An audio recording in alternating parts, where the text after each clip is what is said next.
صباح علاش، كيفك يا حبيبي؟ في أكتر حدا قلبه قوي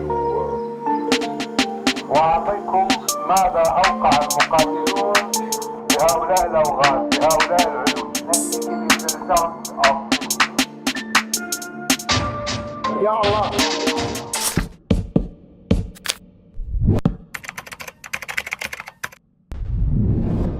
طيب، أول شيء السلام عليكم.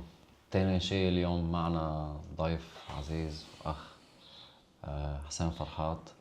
يا أهلا وسهلا. يا هلا فيك حبيب قلبي. شرفت ببيتك ومطرحك. شكرا لك.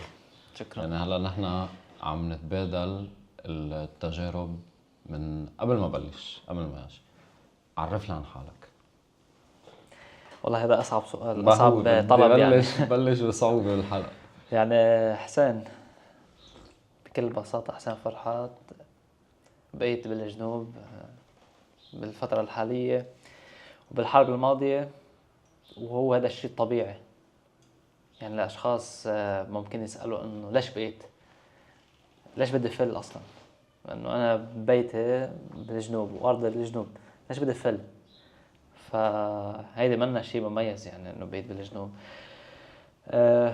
وقبل الحرب بسافر وبشتغل. بشتغل تصوير. أوكي. والحمد لله كان ماشي الحال وبعده ماشي الحال. وهيدي حسين فرحات باختصار يعني. أنا بشوف أنت شو بتعمل، وبشوف تصويرك، وبشوف إنه حدا ناجح بشغله، حدا بحب هو شو بيعمل. يعني أنت بتقدر تشوف الواحد إذا عنده شغف له شو بيعمل ولا عم يعملها بس بزنس.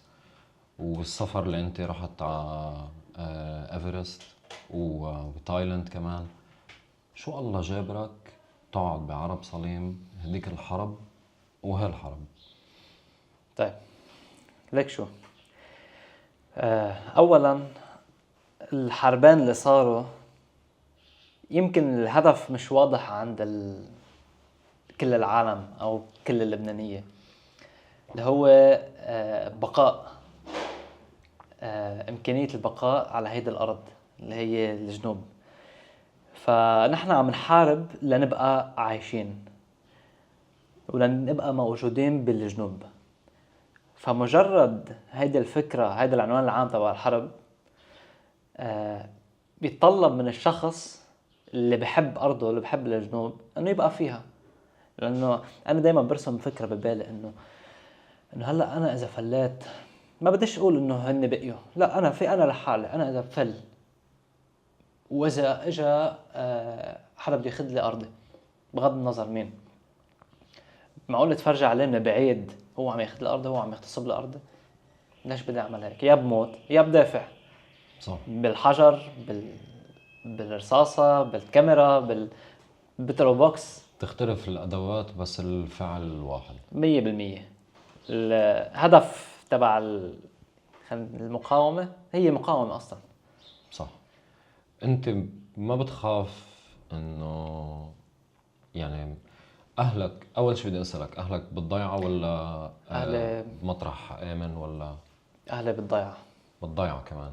بالضيعة. وهن نفس القرار ماخدين؟ نفس القرار، الحرب الماضية وهيدا الحرب. الله يحميهم. شكرا لك. طيب أنت ما بتخاف إنه مثلا يا خي تخسر كل شيء أنت عم تعمله، تنجرح، تستشهد، يصير عليك شيء؟ هيدا الخوف ما بيجي بدماغك وأنت قاعد بالضيعة؟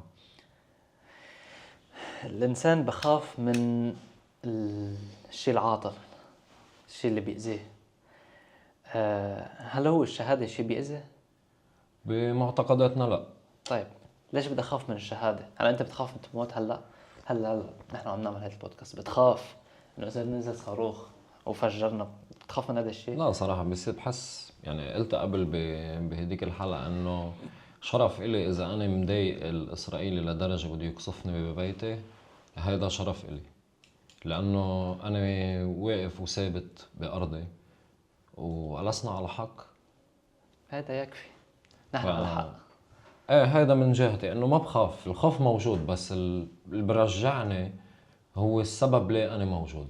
يعني ما في انسان ما بخاف او ما بينقذ او هالقصص، بس انت بتعود حالك وبتطمن حالك بانه ليه انا موجود هون، انه ليك. شو السبب وشو الدافع.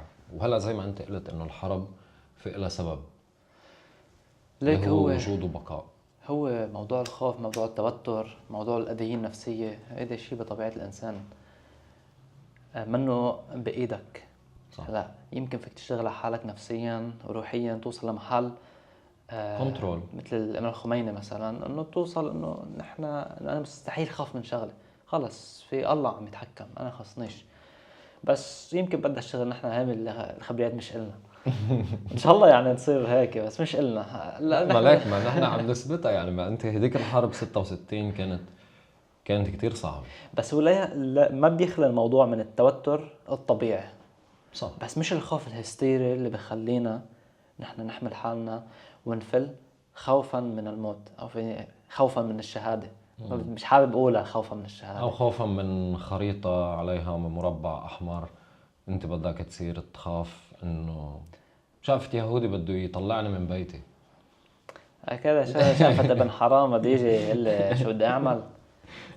لكن نحن بطبيعتنا اللبنانيه اذا واحد شوي يتحكم فينا، يمكن صاحبنا بالشغل شي شغله هيك بنتنكرز انه شو بو هذا عم يتحكم فيه، مش منه عم بخلي يتجمع. الاسرائيلي يتحكم فيه يا زلمه.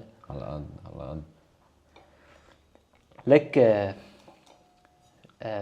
هلا انت ممكن من شوي ذكرت انه انت انه بمعنى ما كنت عايش كثير اشخاص من الخارج اكيد انت بتسمعهم انه انت مثلا كيف عايش بالجنوب، ما انت خلص روح عيش حياتك، بالضبط. عيش حياتك واسس مستقبلك وكذا. لك هذا الشيء حلو انه انت تكون عم تاسس شغل وتسافر وتروح وتجي، بس فيك تعملوا اثنيناتهم، لانه الحرب مش ابديه، حرب فتره بتقطع، اذا ضليتك عايش بتكفي حياتك. صح. ونحن اكثر عالم بنحب الحياه، والدليل انه نحن عم ندافع عن ارضنا وعن حالنا كرمال نعيش. عم ندافع عن حياتنا اللي نحن كانت عنا واللي بدنا اياها تكون حلوة. 100%. يعني مش انه والله انتحارية او انه عالم بس بهمها تموت. ما هو انت بدك تعرف شو السبب وراء هيدا الفعل، انه هيدول العالم زي ما قلت الاجانب او اللي عايشين برا او اللي برا هيدا المجتمع او هيدا الواقع، بقول لك زي ما انت قلت انه عندك البريفليج او عندك المقومات انه تروح تقعد بمطرح امن. بس انه انا وياك وكتير عالم مثلنا اختارت انه تبقى مش بس كرمال ماديا، كرمال عقائديا وكرمال اجتماعيا، تشبث بالارض. وهيدا شيء انه ما فيك توصفه. يعني فيك تشبهه انه ليك هلا اذا اجى واحد بده ياخذ لك بيتك بالصلبطه، هل بتقله تفضل ولا بتدافع؟ وبتقله ليك ثاني خليني نروح للدرك، ولا بتدافع؟ وهيدا من اسباب ليه انا وياك وكتير عالم بعدها قاعده هون.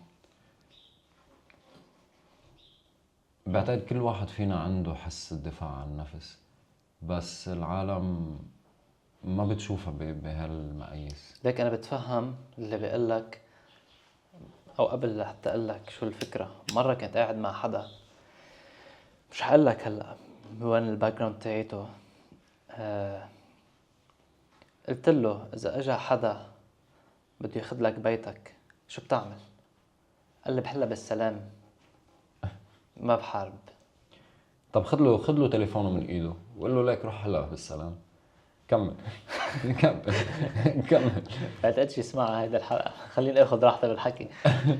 فدار نقاش ساعه ونص. قلنا له هلا اذا انت بيجي ابن ضيعه تاني بده ياخذ لك بيتك شو بتعمل؟ قال لي انا بحاب اوصه، بس بقوص على اسرائيل. لا، هو بعقيدته انه ما بقوص على اسرائيل، بس ابن بلده الثاني اللي من ضيعه تانية اذا بده يجي ياخذ له بيته بقوص عليه. وهم بتختلف الدبل ستاندردز. بس ليك سؤال، ليه بتحس العالم بس تجي لموضوع امريكا واسرائيل بتختار الاستسلام؟ ليك لانه امريكا مفرجينا اياها بصوره انه هي بلد الحلم. الامريكان دريم. امريكان دريم ايه 100%. واسرائيل تحت هيدي المظله يعني. بطبيعة الحال. فالشخص المادي اللي عم بفتش على مستقبله الخاص اللي هو مختلف عن مستقبلنا اللي نحن اللي يعني الجنوبية أو مثلا اللبنانية اللي خلاص عرفت أنت من قصدي، بيجي بيقول لك إنه هيدا أمريكا بدها تحل لي معضلتي، بدها تعيشني حياة تطلع 6-7-8 آلاف دولار بالشهر، تسفرني كذا كذا. شو هالحياة المادية اللي أنت فيها؟ انه هول عراقية، هي افغانستان، هي فيتنام، هي كل الدول اللي كانت محتلة من امريكا وفاتوا عليها، ليبيا. ايه هو من عنا، هو اسمهم ابلود. شباب كل شيء من عنا بنقول له ابلود، كل شيء من عندهم اسمه داونلود. بس الحمد لله يعني الابلود اكثر من الداونلود. الحمد لله. هدول نيو تيرمز تصير تستعملون، ابلود وداونلود. في عنا ترم نحن بنستعمله عرانيس. عرانيس. عرانيس. اي والله بين الساحل والجبل. على هالسيرة خبرني شو الوضع عندكم بالضبط؟ كرمال ما افصل كتير، اجابة ضرب 10 يعني. هالقد يكفي. بتروح تحضر فيلم بكل حواسك. في بالسينما فيلم يمكن 8D هذا بتتحرك. أيوة. هون المليون دي انفينيتي دي تحت يعني بتسمع وبتشوف بتحس، وحتى الغبرة بتجي هيك الضغط بيجي عليك، فانه الوضع جيد جدا. شعور لك لا يوصف يعني. لك في عالم المشكلة مثلا العالم اللي مش قاعدة بالجنوب يلي ما بتسمع مبادرات والصواريخ اللي عم تطلع، بيعطيك شعور بالقوة انه انت مش بس عم تضرب، نحن كمان عم نضرب.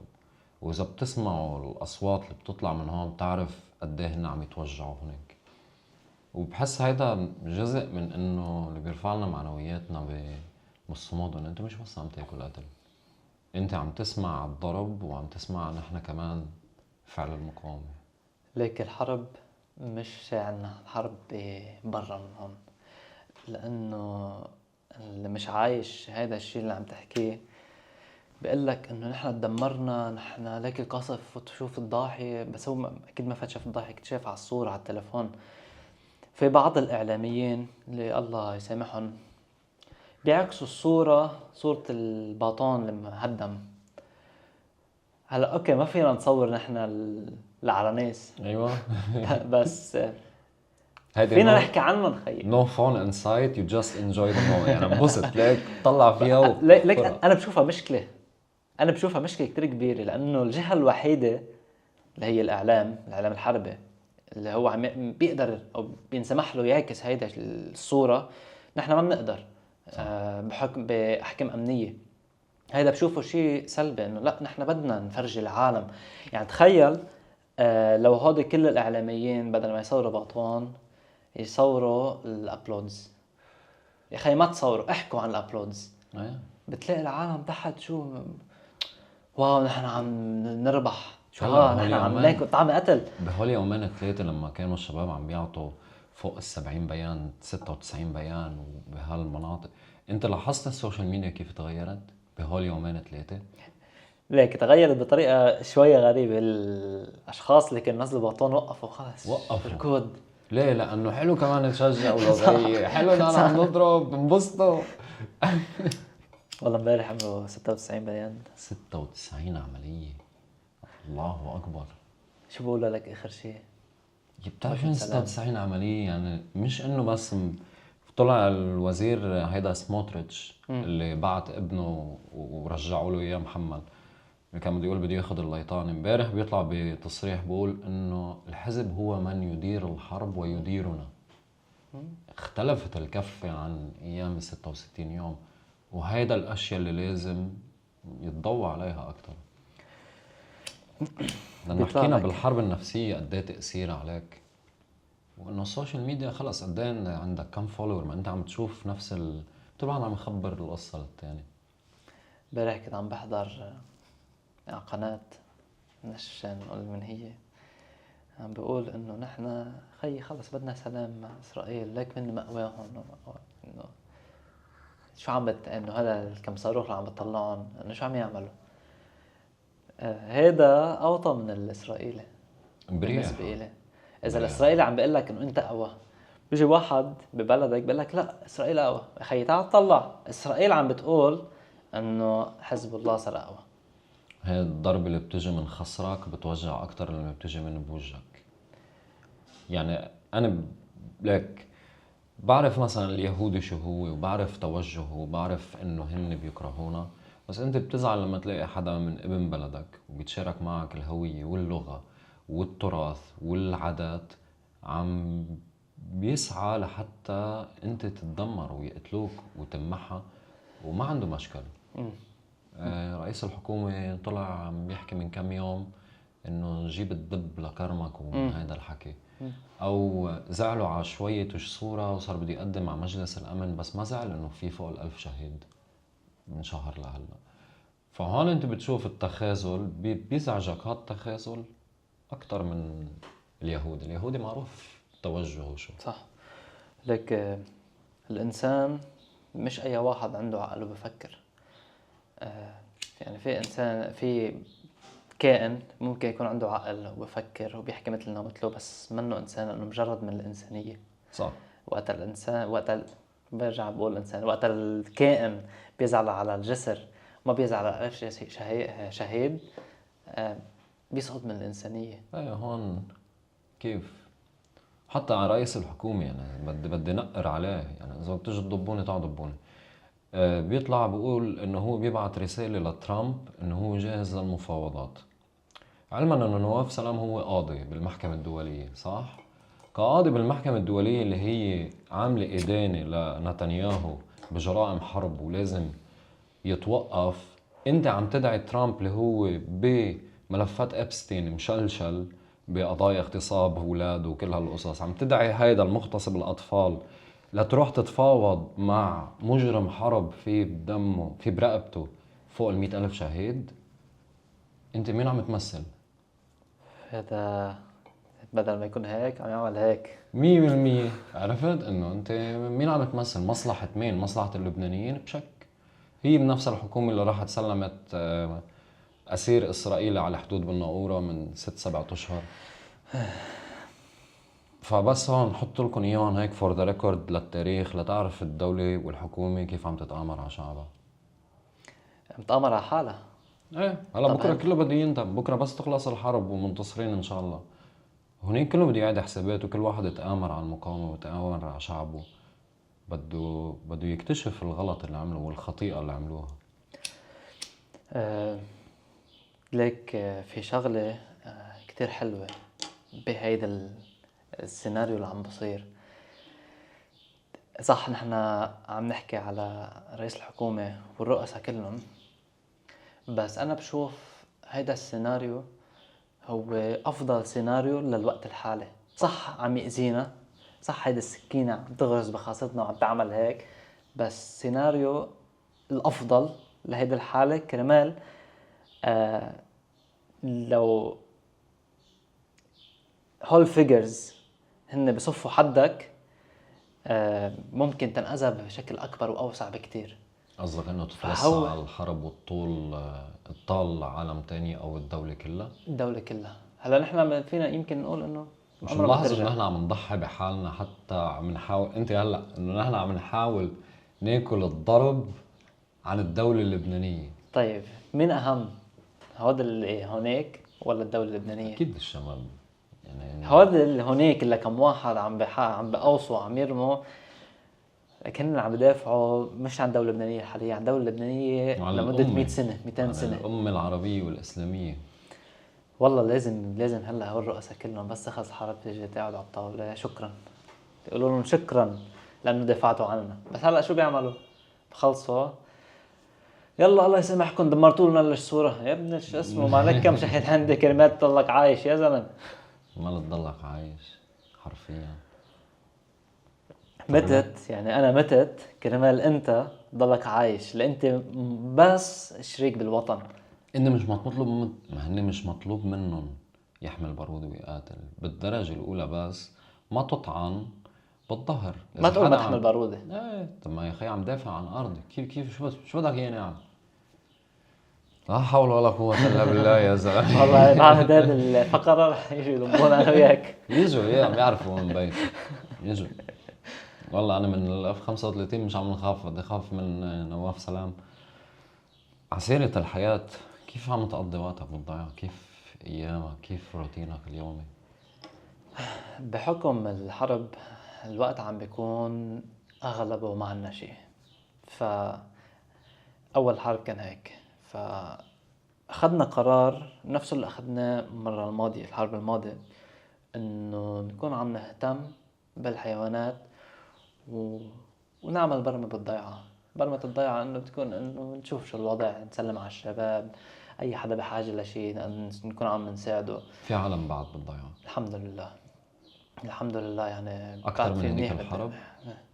بتضيع أغلبها اللي بمنطقتنا، بعد العالم ما كلها فلت يعني الحمد لله. فأول فترة من الصبح عم بيكون إن إحنا عم نروح نهتم بالحيوانات، فترة شفت في صباحية، معزيات وبسينات وكلاب. كل شيء كل شيء يعني. وبعد يعني بالظهر بيكون إنه فترة رياحة، مونتاج من بعد ما صورنا والأخبار، متابعة شوية شغل، وبعد الظهر كمان نعمل برمة. منيح. بدك تسلي حالك. انا ببلش اقرا، ببلش اعمل هالقصص يعني، بخلص اللي علي هول بحس انه ليك طعم البسينات، اعمل هيك اعمل هيك، ومن بعدها بدك تشوف شو ليك بدك تعمل. عم تستكشف سكيلز جديدة بحياتك، صح شخصيتك. يعني مثل الكورونا، بس انه هيدي اصعب شوي. هي فيها قصف. مش عارف أي أصعب بعد الكورونا. أنا في نظر الكورونا أصعب. لا والله لا والله لا والله. هلا هن يمكن الكورونا في ايد لليهود فيها، بس يا خيي الحرب بقى. الله يعيننا. الله يعين. رواق. هي اللي صار إنه الحرب الماضية بشكل لا تلقائي نحن بلشنا نكون عم نساعد الحيوانات، وفجأة حدا بيقول لي إنه ليك أنتوا عم تستلموا تبرعات. أنا كانش في ببالي إنه فكرة تبرعات وهيك. أنت قلت له إيه، أم والله بعت لك إياه وبعت لي مصاري، فصرنا نروح نجيب أغراض. هي الحرب الماضية. بس وقتها كانش في عالم بتضيع، فكان عندي فوق ال 100 بسين عم بهتم فيهم، كانوا لبكة هيك يعني، مزرعة بسينات بدها لحق. فكرمال هيك انا دغري حطيت على يعني من على عاتقي انه اهتم بهيدي الارواح الحيوانات. يعني دغري من اول حرب هيدي المره قلت انه انا بدي اهتم بالحيوانات مثل الحرب الماضيه. دغري بلشت تبرعات وجبنا مصاري الحمد لله، شكرا للمتبرعين. هلا شاوت اوت وصرنا نوزع اكل لهالحيوانات، وما اقتصرنا بس على ضيعتنا، وسعنا النطاق شوي. بالنهاية ارواح. يعني بدك تكون انسان. كيف هيك عندكم انتم ثقافة موت؟ شو طعم حيوانات؟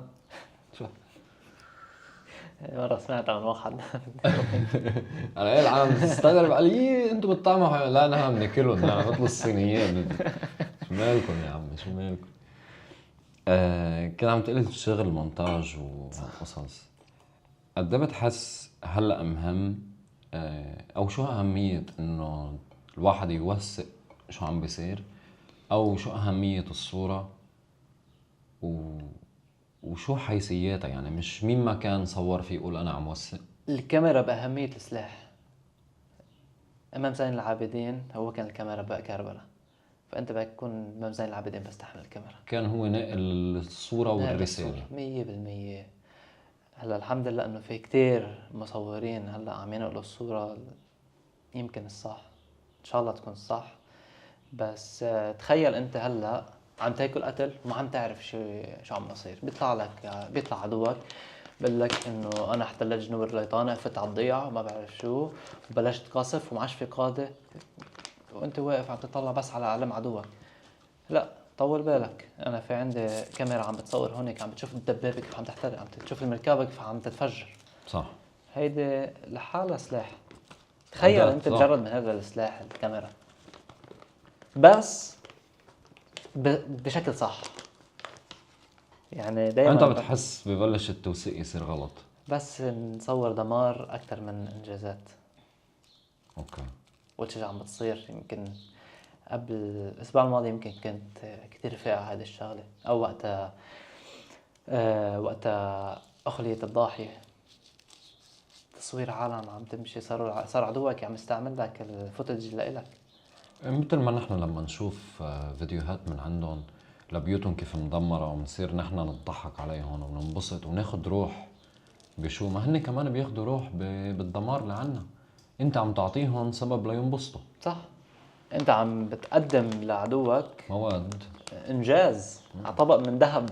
تفضل يا عدوي، هذا فيديو للعالم عم بتفلم الضاحية بشكل منكوب، تستعمله.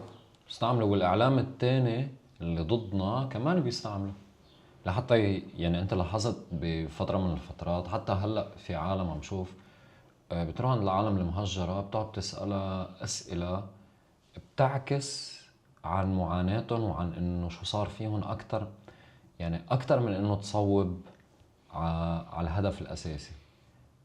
يعني بهمهم يفرجوا قد العالم متضايقة وقد العالم مخنوقة لحتى يضغطوا على هيدا الشعب وعلى هيدا البيئة انه هيدا اللي عم يطلع من عندكم. فرق لما تلاقي مهجر عم بيقول لك بيتي وكل شيء فدا المقاومة، وبين مهجر بسؤالك انت بس عم تاخد منه الاشياء الحزينة.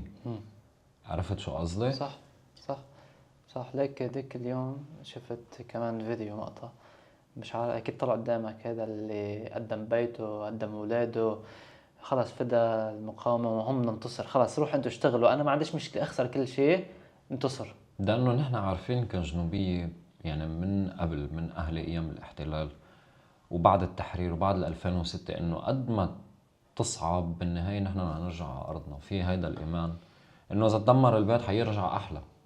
حرفيا البيوت والمحلات اللي تدمرت ب 66 يوم يعني عملوا ديكور احلى. عرفت يعني كله تعوض له الحمد لله. يعني بعد في بس كانت الدولة على قصة اعادة اعمار الحافة الامامية، بس انه كلنا ثقة انه حترجع الحياة احسن مما كانت، وهول العالم مش حيتخلوا عننا. هيدا يقين، يعني يقين. انا بالنسبة لي بشوفه مثل ما شايفك، انه بس مسألة وقت نصر وبعدها حياة افضل من اللي كنا عايشينها.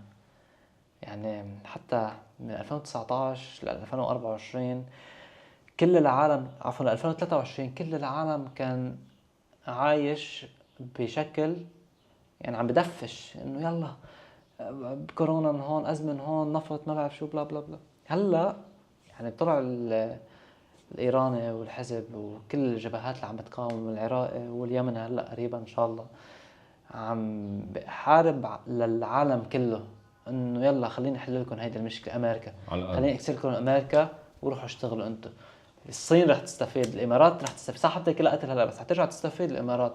هلا اوكي ممكن ترجع تبزق بالصحن اللي اكلت منه، بس ان شاء الله لا ترجع تكون ممتنه لايران. حتى الامريكان رح يكونوا مستفيد من هالحرب. صح ينكسروا بس يعني شيء، هن هذا البوطه الزعران بقلب امريكا هن رح ينكسروا ورح يكون هزيمه عليهم، بس الشعب اللي هن اغلب او في قسم منه مظلوم رح يستفيد من الحرب، من نتائج الحرب للنصر. وبحس كمان لك يعني بتحليل المتواضع انه قصة امريكا بدها تصير داخلية.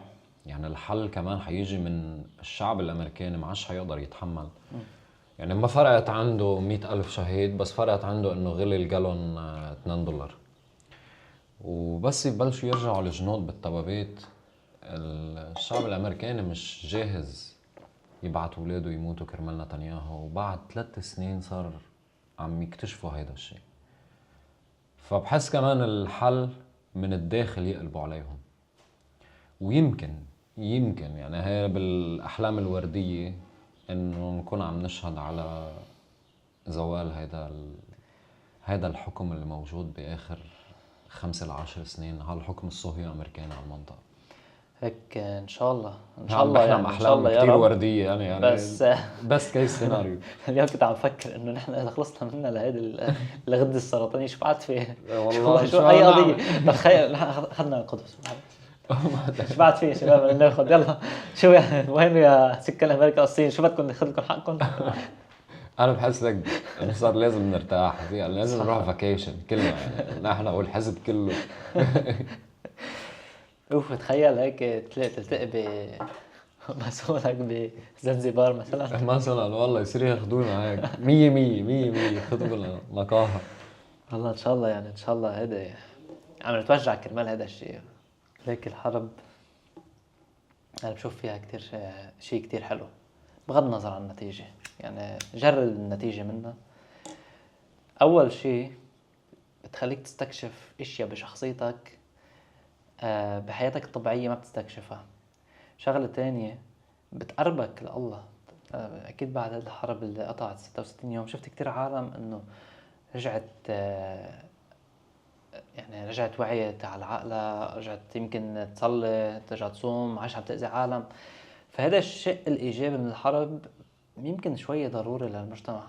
إنه خلص مثلا لك أمريكا قديش فيها فساد، ما عليهم حروب أمريكا. شو صار من أول ما انوجدت أمريكا ما ولا حرب، فساد، ما فيش مجتمع مش مثل الخلق. فساد اخلاقيا وانسانيا وكيف بيعاملوا بعض وحياتهم. بعانوا بينهم وبين حالهم، بيقولوا لك إنه أنا عندي كل واحد عنده ثيرابيست وكل واحد عنده مشاكل نفسية. خي تعال حل مشكلتك نفسية بهالحرب، زبط امورك، وبعد الحرب خلاص بترجع انسان تاخذ نفس فريش بلش جديد. فوائد الحرب والصمود والله انه كتير بتعطيك، بتغير لك بشخصيتك بطبيعة الحال. انسى انه بتعاني من قلة النوم شوي اول فترة، بس بعدين بيمشي حالك، بعدين بيصيروا الضربات جزء من الحلم. بس انه بتغيرك زي ما انت قلت. حتى لك حكينا بحلقات قبل مع الراس مع مازن حلقة كاملة عن هالموضوع، انه كيف هيدا الحرب بتغيرك نفسيا، بتخليك ترجع تتعلق بدينك بتراثك، تقدر الاشياء اللي انت كنت غافل عنها. انه هلا انت بتلاحظ العالم حتى المهجرين قد ايه هلا عم يشتاقوا لزروبة بيتهم، صح. اللي هي كانت انه شيء عادي عندهم. هلا بقول لك انا الزروبة رجعني على البيت. عليت قيمتها 100%. ابسط شغله بالحي عندهم عليت قيمتها 1,000,000%. فهيدي كمان من فوائدها. ترجع تصوب الأولويات بطريقة الصح. يعني أولوياتك أنت وأولويات كمجتمع. هل أنت بتشجع العالم تبقى صامدة؟ طبعا الا بحال وحده، اذا كان في اطفال وعم بصير عندهم مشاكل ان كانوا عم يتنقزوا، يعني مشاكل نفسيه للاطفال من وراء الاصوات. لانه الطفل بعده ناي، بعده ما بيعرف شو عم بصير، بينقز، بفكر طبشة باب قويه كتير فبينقز منها. اما اذا واحد ما في عنده اطفال وحياته طبيعيه وبعده يعني عاقل، ليش لا؟ خليك بالضيعه، ليش بدك تفل؟ بتخاف، سلم موضوعك لله. حبيت انه قلت اطفال، ما قلت انه اطفال ونسوان. بتحس انه في دور للنسوان بالضياع اذا بقيت صامدة؟ تخيل ضيعة ما فيها نسوان، مين بده يطبخ؟ ما كنا عم ناكل هذيك الحرب. طيب شفت كيف؟ يعني يلا لا يوريك الطبخ كيف كان. والله يعني انا امي صحي بعدها بالضيعة، بس مرقت فترة كنت عم بقول لها بدي فل، كنت قلت لها لا ممرك بدها انه خليك تطبخي لنا كذا. كان بشهر رمضان انه اوكي نحن فينا نطبخ، بس في اشخاص ما عندهم وقت يطبخوا، في عندهم خلاص عندهم شغل بدهم يعملوا شغل، مش قادرين يجوا يقعدوا بالبيت لحتى يطبخوا. هذول النسوان عندهم دور كتير اساسي. انتبه هذا شيء من كتير اشياء من ادوار النسوان يعني الامرأة. غير موضوع الصمود اللي هي اصلا تكون مقتنعة 100% انه انا اذا بدي يجي الاسرائيليين بدي اوقف بوجهه. في كتير حجات وستات واميات وفتيات عادية بتيجي بتقلك انه انا بدي اوقف، بدي ضل بارضل عشان اذا اجى الاسرائيلي انا بدي اوقف بوجهه. يعني وصحيح هي مزبوط، شفناها حتى بعد وقف اطلاق النار لما طلعوا الاهالي يحرروا الضياع باللحم الحي. انت كان بالصف الاول في نسوان، طبعا في صورة المرأة بوجه الدبابة اللي لابسة عباية، هي صورة مثلا محفورة بالذاكرة. هيدي من أهمية الصورة، إنه أنت هلأ بذاكرتنا مرسخة هيدي الصورة، المرأة اللي واقفة بوجه أعتى مكنة برية. هيدي رسالة للنسويات. على قد إنه لدرج ورصيف هيك بيكون النسوية الحقيقية، ماشي؟ مش لما تتزلبط. خلينا ساكتين يا زلمة، خلينا ساكتين احنا والله. نحبس وناكل قتل بالجميزة. والله شو انت بتكوني قوية بس تشلحي وتتعري وتمشي بالشارع، هيك انت قوية. مش لما تواجهي احتلال بعبايتك. باللحم الحي انت عم تطالبي بأرضك اللي هو لازم يكون من مش حقوق النسوية، حقوق الإنسان بالدرجة الأولى، بعدين بنيجي على النسوية. كم مرة استشهدت، كم أم استشهدوا أولادها هو بينسوهن لأنهم لابسين عبء أو لأنهم شيعة أو لأنهم من هالبيئة. بس الحمد لله يعني ليك يعني نساء جبل عامل ونساء المقاومات بفلسطين وغيره بعلموهن شو يعني النسوية، وبعلموا كثير الرجال الرجولة. طبعا لأنه طبعا. مش بس قصة طبخ وصمود إنه موقف. رسالة، هيدي لحالها رسالة. هن عندهم، أنا مشكلتي معاهم الأساسية إنه بس وحدة تشلح أنت معانا، تعال أنت بالبوطة معانا. ايه أما إذا وحدة لابسة لا، بل شو ما كان عم تتعرض له، ما لابسة هيدي، ما لابسة هيدا هودي مش نسوان. الثقافة عارف شو. الغربية يلي عم بيحاولوا يفوتوا لنا إياها بكل طرقهم. بس بتعرف اللي عم نشوفه إنه العالم صارت واعية لهالدرجة، واعية لحتى تقفر هيدول القصص. يعني أنا بقول لك مثلا من 5-6 سنين كانوا يمرقوا على العالم وهيك. هلا بعد الطوفان العالم صار انتباهها ضرب 10 على كل كلمة عم تنقال، عارفين كل واحد وين واقف. هيدي بنرجع لفكرة إنه بدنا الشعب الأمريكاني يرجع يقوم. هيدي كمان بتدعم هيدي الفكرة. أيوة ليك سبحان الله، صح، من 7 أكتوبر لليوم راح كتير شهداء، كتير خسرنا أشخاص مهمة وأشخاص بنحبها، بس بالمقابل صار في وعي عالمي لفكرة المقاومة وفكرة وجودنا على هيدا الأرض. يعني بتحس إنه هود الأشخاص اللي ضحوا بحالهم كرمال فكرة المقاومة تعيش لكذا 100 سنة لقدام. لأجيال الباقي، لأجيال. ولحتى تقدر تاخد ثمار هيدا التضحية. التاريخ مش رح يذكر كل شخص باسمه، بس رح يذكر انه من هيدا التاريخ لهيدا التاريخ اللي هي فترة الحروب اللي هلا عم نقطع فيها، كل شخص ارتقى كرمال فكرة، ان كانت المقاومة، ان كانت النسوية الصح، ان كانت الدفاع عن النفس او الارض. هيدي الفكرة تضلها باقية عقود وقرون لقدام للاجيال القادمة. صح صح صح, صح. باخر شيء بيطلع لك وزير التربية بيقول لك انه لا احكي لي عن شارل ديغول. ايه مثلا التاريخ، كتاب التاريخ بيحكي عن كل عندنا كتاب المستعمرين. التاريخ. والله هي من هون بلشت المشكلة. هي حالة عم بدرس تاريخ ما تحفظون لهدى مش مهمين. اسقطوا فيها درس التاريخ.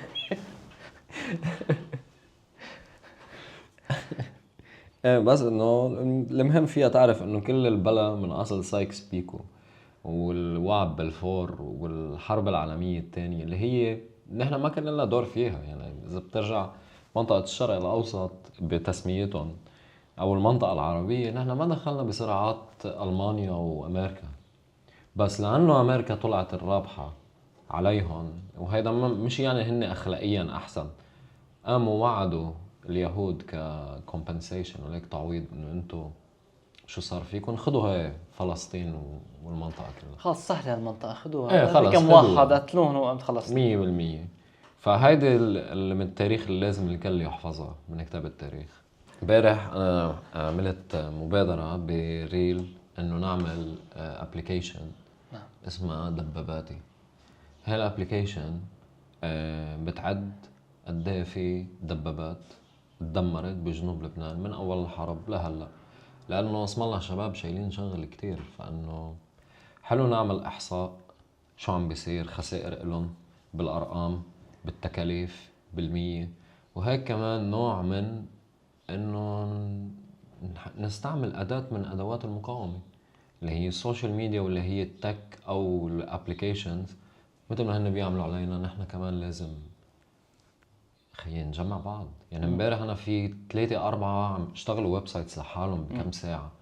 طب نحن اذا بنجمع هول 5-6 فينا نعمل شيء كتير قوي، وغيرها بكتير مجالات. اذا نحن بس بنجمع وبننظم بعض فينا نطلع شيء بيساهم بهذا الخط، بيساهم بالدفاع عن ارضنا بكل وسيله ممكنه. يعني انت مصور، انا عندي بودكاست، هيدا بيشتغل هيك، هيدا بيشتغل هيك. لانه كمان الصمود مش بس بحس انه تقعد وتنطر، هو كمان انه تعمل شو انت طالع بايدك تحارب، تفتح جبهة إعلامية. بكل شيء. يعني انا لما بخيل قد ايه عندك معك تليفون بده يشتغل هيدا التليفون كيف بيمشي بهيدا الخط. انا بعرف سوق، طيب انا شو بقدر اعمل؟ عندي قوة جسدية، طيب شو بدكن احمل؟ موضوع الويب سايت بتحل مشكلة كتير كبيرة. أول شيء مشكلة عدد الدبابات نحن مش عم نلحق. مش عم نلحق. يعني البيانات اسم الله انه يعطيهم العافية، يعني بيكتبوا انه في باراجراف طويلة لحتى توصل لانه دبابة ولا الزبدة. مجمع. خلص عمل لي ويب سايت فعدل لي انت الدبابات، انا خليني اشوف. كثير اشخاص هيك لك. تخيل هلا تنزل عند واحد من النازحين تقول قدامه انه بتعرف اليوم الشباب كم دبابة فجر؟ بقول لك قديش؟ 2 3 بقول له 30 40 امبارح 29 دبابة 29 دبابة. وأولت امبارح 21 دبابة. هو بيومين 50 وحدة. بالصلاة على النبي، انت عارف كل وحدة قد ايه حقها؟ $1,600,000. حلو ماشي؟ حلو. هي انت حلو. عندك خسائر حلو. فوق 50 مليون، هي بس دبابات. طيب كل وحدة فيها 4، الكرو تبع المركبة قتل 2 4. منهم يا خيي، بدناش نقتل من 4، قتل 2. طيب هون بس يطلع في خاي يقول لك في قتيل و5 جراحات طفيفة، انت بتقول له معلمة هلا هيها هو الارقام صح ولا مش صح؟ صح، بدك قطع غيار. لكن ان شاء الله يخلونا شي وحده. والله انا مليتا كثير عبالي انه عن جد يخلونا شي وحده. الحرب الماضيه سحبوهم كلهم، هلا خلونا شي وحده نتسلى فيها نصور معاها خيي. والله بس لكن اللي بخافوا ينعمل مليتا ريفيرس انجينير عليها. ما انت اذا اخذت شقفه منها فيك تعرف الكومبوننتس للدرع اللي إلها، وبتعرف فيك تطور الصاروخ يكون مضاد. صح. امبارح عرفت شغله انه الشباب عم يستعملوا تقنيه اللي هي صاروخين كورنت، مش صاروخ واحد. اول صاروخ بدمروا النظام الدفاع اللي عندهم كلوز ديفنس سيستم، بكب مثل شيء لحتى يدمروا. فاول صاروخ بدمره، الثاني ما بيلحق السيستم عليه. فعشان هيك ليه من وراء التجربه صح. جربوا اوكي في هيك في هيك. بس ان شاء الله يعني معلم مليتا بكيف. يعني هلا بقول لك ليك جديد زهقنا منه لانه خلص عرفناه هذيك القدمة. بدنا اشياء جديده. يعني لو سمحتوا هيك جطعة F-35 او هيك. هي بدك تطلع ايران، بدك تطلع ايران. شو بدك تطلع ايران؟ تخيلي وقع الطيار انت هون بالمساكن مشحر، شو حياكل قتل؟ مشحر بالصرامه، الصرامه اللي قتلوه. انا سمعت مره انه في طيارات يعني انثى شوفير عم تسوق. امبارح شفت يا الله لك هالخبر. شفت على صفحة أجنبية كاتبين female soldier killed in south of Lebanon. الحمد لله. عرفت هلا بعدنا عم نحكي على هلا بيطلع النسويات. ايه انه الفيميل واو بريف انه حرام كيف ماتت فيميل. في واحدة كان بدها تتجوز وماتت هي اللي حاطين انه عرسها كان. الحمد لله. الحمد لله والله. الحمد لله. عبال رفقاتها كلها. بالك بتضاين ببيروت اذا بدك تنزل على بيروت. ليش بضاين ببيروت؟ اف يعني انت حاطط لي موس على رقبتي. انا عايش ببيروت كنت.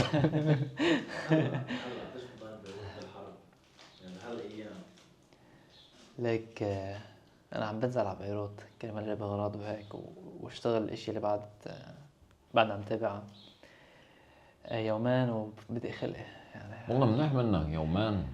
يعني يومين مضطر لانه بتعرف انه اذا بننزل مثلا الصبح ما فيناش نرجع بالليل، بدك تنام ليله بدك تبيت لها. دق خلق هيك تحس انه شو هالحرب اللي نحن فيها. انا صراحه ما بضايقنيش ساعه، بضايقنيش ساعه لانه غالي سيرفر تاني هونيك، يعني انت كوكب تاني وبتروح لهونيك. مشاكل العالم غير مشاكلنا صح. هون مع العلم في ساعه، يعني نحن هون اول شيء كتير رواق كصوت، انه ما في ضجه عالم، في خطر الموت، في ضجة صواريخ، في ضجة صواريخ وغارات وطيران وأمكا ومسيرات، بس إنه باخد هو بنقي هو على ضجة سيارات وأحاديث عالم، آراء عالم، منا يعني بحس ما بعرف. ما هو إذا أنت عايش ببيئتك الضيقة لنفس الأفكار موجودة عند الكل ترتاح، شو ما تفكر شو ما يحكوا شو ما تحكي مرتاح. بس بحس في لك هالشعور من هديك الحرب. حسن بضل يقول لي انه طب نزال ريح شوي، بقول له ما بقدر، بحس حالي مثل انت هون عم تريح يمكن. ايه بحس انه عم خون البلد، يعني عم خون بلدي اذا انا بدي انزل اقعد ببيروت. بحس انه خلص في عندي واجب انه انا ضل هون، برفض انه استجم بهذا الوقت. صح. تحت لانه بتسمع كثير اراء، بيجي هذا اللي بيقول لك انه نحن خلاص خسرنا شو بعد في عنا، وهو بيكون فل من بيته من طاحي مثلا، او بغض النظر من وين، انه شو بعد عنا والحزب رح يخسر وشو عم بتقاتل. او مثلا جارك اللي عايش بفرن الشباك، انا عايش بفرن الشباك، يعني على المقتل عايش. على ايه هونيك عايشين حياتهم طبيعيه، بتكون ماشي على الشارع بيطلع غاره، ايه الله لا يقيمهم مثلا، طول بالك شو الله لا يقيمهم حد ربك. انا هونيك انا هن شو انا اجارك انا هن. هذا هو الحرب، هذا عن جد هذا هو شعور الحرب. انه ما هو انه الصوات وصواريخ خلص تعودت عليهم، ايه ماكسيموم انه سمعت غاره يا عليك يا على غيرك. اما تحت بحسسك بالاحباط، بقول لك انه انت شو بعدك عم بتقاتل، انت ايش لك لما كافه معاهم 100,000 دبابه ما بعرف شو مدري كم جندي، بتحس انه خلص حل عني. ما انت اذا بدك تيجي تقول تحكي له مش حيصدقك، تعال تفضل معي امشي معي تفضل شوف على القد. ايه بس لك انا بشوف فيها شيء ايجابي لبيروت، انه بجيب منها اغراض، بس انه عن جد يعني تخيل فيش بيروت ما بتجيب اغراض. قلت له امبارح انا منزل ستوري بيقول لي حدا كذا حدا انه موت واعرف كيف في حلاوه الجبن بوصول. بعتوهم من صيدا، طيب بعتوهم من صيدا شو بدي اقول لك، يعني منيح بعد في بس جسر واحد مفتوح اللي عم يوصل فيه الاكل والباقي بس مش لازم نضوي عليه ده يمكن. بدنا سكر يعني حلاوه الجبن وهيك. طيب شو بعد حابة توجه؟ أنا بدي أسألك سؤال. كيف كنت عايش قبل الحرب؟ قبل الحرب يعني كل الحرب بحياتك الطبيعية السلام. أنا عندي نادي بصور مرن موي تاي، فنهاري كان بين شغل بين إنه أنزل على البحر، أقعد شوي بالبيت، شوف رفقاتك، تشتغل على البودكاست. يعني ما في يوم انه ما عندي شيء، على طول انت عم تشتغل بنهارك وبقلب المدينة.